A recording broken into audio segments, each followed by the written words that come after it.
So ngayon, nagbago rin yung isip ko na hindi lang pala nagtatapos sa paghahawak ng diploma. Ang tunay na laban pala ng buhay sa labas ng eskwelahan nagsisimula. So ngayon, tatanungin ko ulit kayo. Busy sila.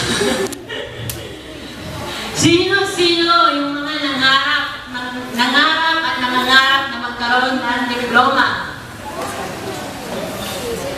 Kagaya nyo, marahil. Naranasan nyo rin kung ano yung mga hirap na naranasan ko. Darating din sa time na parang akala ko kung may diploma ka na, okay ka na. Ngayon, ito yung purpose natin yan. Sama-sama tayo ngayon.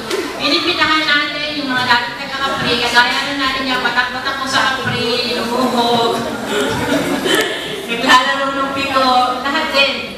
Kung ano man yung naranasan nyo ngayon, mga bata, naranasan din nila.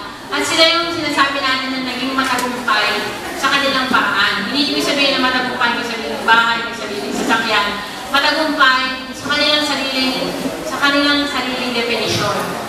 So ayun na, maraming salamat ulit sa lahat ng nagsigalo.